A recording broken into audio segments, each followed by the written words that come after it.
Hello, hello mga Inday. Good morning sa inyong lahat. Today is my last day here in Penang, Malaysia. Nabook ko pala itong hotel ko for just around 1,000 pesos per night. Nakakaloka, murang-mura. Pero as in, sulit na sulit guys. Ang bango ng kanilang lobby. Ang bango ng kanilang room, lahat ay bongga. Perfect sa cleanliness. Nakakaloka. At ayan na nga, nag-book na ako ng Grab papuntang airport, guys. At ayan na nga guys, papunta na ako ng airport, nakakaloka. Medyo on time tayo ngayon guys, kasi nga international flight ito at kailangan nating maging on time kasi baka mapagsarhan na naman ako ng gate guys. Charis! At ayan guys, after 30 minutes, dumating na tayo ng Penang International Airport. Maganda, malinis at maluwag ang airport dito sa Penang, Malaysia guys. Ayan, tour-tour muna tayo dito sa loob ng airport. AirAsia pala yung sasakyan ko ngayon from Penang, Malaysia to Kuala Lumpur, Bangkok, Thailand. Sawadee ka! Murang-mura lang ang flight na nabook ko from Penang, Malaysia papuntang Bangkok, Thailand. Around 25 to $30 lang guys. As in, nakakaloka. Included na ang 20 or 15 kilograms baggage ko ata dyan. As in, kapag dito sa Asia, AirAsia is really cheap. Nakakaloka guys. As in, pwedeng-pwede kang mag-travel anywhere sa murang halaga.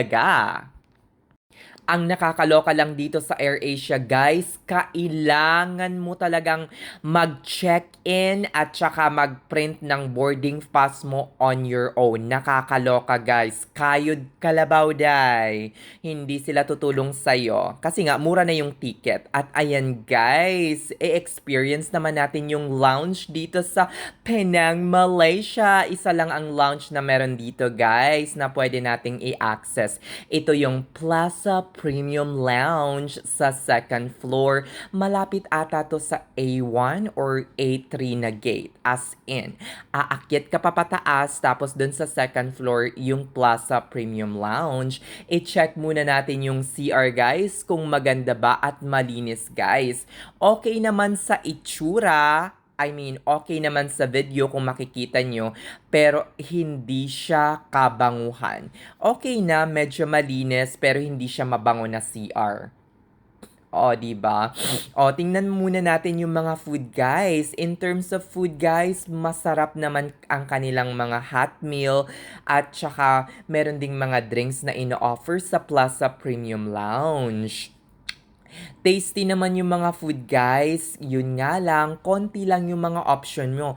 Pero okay na yun kesa naman sa maraming option pero hindi naman masarap. Ang pinaka nagustuhan ko talaga guys, yung parang pansit tsaka yung chicken na may sambal guys. Kumuha din ako ng pipino at tinikman ko rin yung mga cakes. Isang bite lang kasi nga hindi nga ako mahilig sa sweet, 'di ba? Para lang matikman. Anyway, free naman lahat 'yan eh. Ayan guys, kain muna ako. Kain tayo. Gutom na gutom ka, girl. Nakakaloka.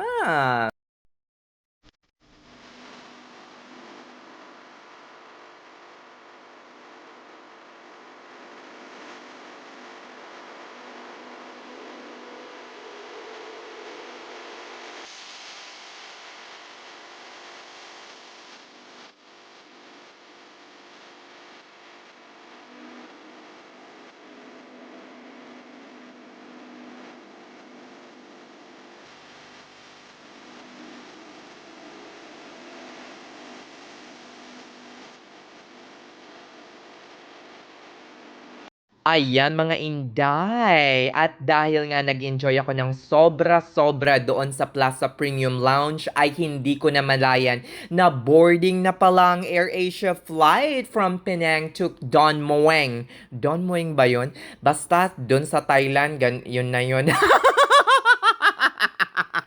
Anyway, ayan, pasakay na tayo ng eroplano. AirAsia flight bound to Thailand. Sawadee ka! ของพระราชบัญญัติการประกาศซึ่งจะมีข้อทั้งจำทั้งปรับขอบคุณค่ะ Dear guests, this is Asia Flight D324 to Dongmyeong International Airport, Bangkok, Thailand. Please be seated with seatbelt fastened. All mobile phone and electronic devices are to be switched off or to the flight mode. Show ground personnel can leave the aircraft as we are ready for departure. Ayan na nga guys, lumipad na kami papuntang Thailand. Kapun ka! 2 hours lang pala or 1 hour and 50 minutes lang ang flight papuntang Thailand. And after 1 hour and 50 minutes, lumapag na kami sa Don Mueang International Airport. Ayan na nga, guys. Ang bilis ko lang sa immigration. Walang tanong-tanong, guys. Sinatakan na agad-agad yung aking passport. Ay, nako, nakakaloka talaga, Day. Bonggang-bonggang immigration sa ibang bansa. Kung sa Pilipinas, Day, para kang dadaan sa butas ng karayom sa mga immigration officer, as in, mapapabuntong hininga ka na lang, Day. Maski frequent traveler ka, Day, tatanungin at tatanungin ka ng mga bruha, Day. Nakakaloka. At ayan na nga, guys, sa first floor pala yung, or sa ground floor, yung kuhanan ng baggage, guys. And after nun, customs na. Nga pala, ang mga foreign exchange dito, guys, same lang sila halos ng rate. As in, lahat after the immigration and then after ng custom na mga foreign exchange rate, same lang halos lahat. So, halos walang competition dito, guys. Kahit saan kayo magpapalit for as long as dito sa loob ng airport or Don Mueang International Airport, same lang ang rate.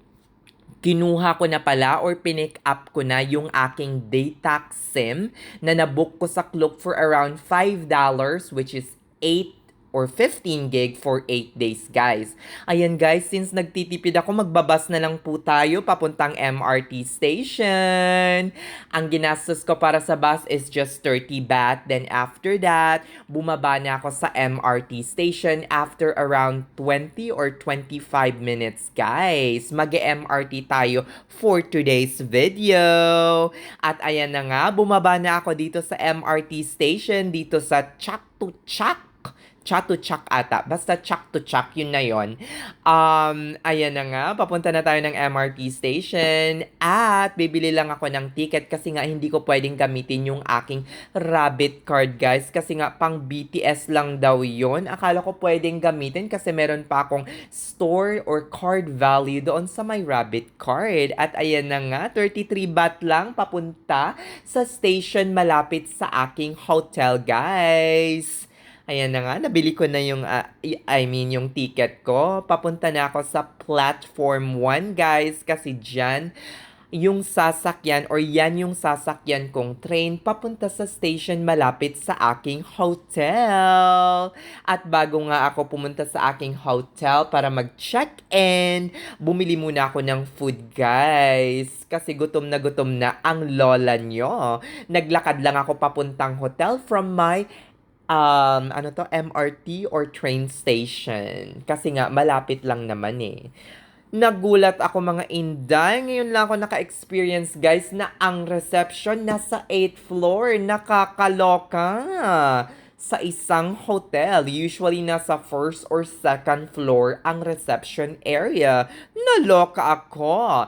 Nabook ko pala itong hotel na to for free lang using my credit card points, syempre. And I will be staying here for 2 nights, mga inday. Nakakaloka!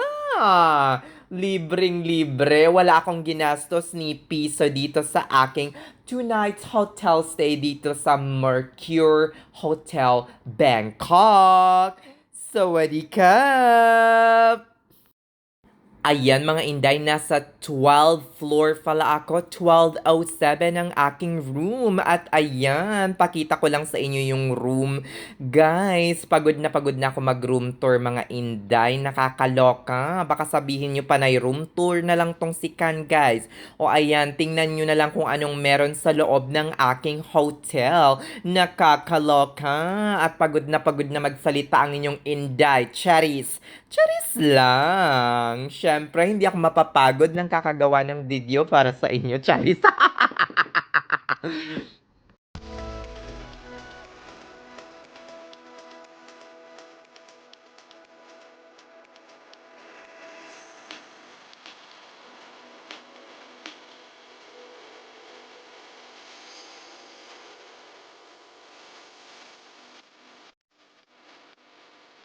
At ayan guys, after ko ngang mag-picture-picture sa itaas, bumaba naman ako dito sa 10th floor kung nasaan yung kanilang gym at yung kanilang pool area. Inuna ko munang mag-gym dito guys kasi nga, kailangan nating magpasarap para sa booking mamaya. Charis!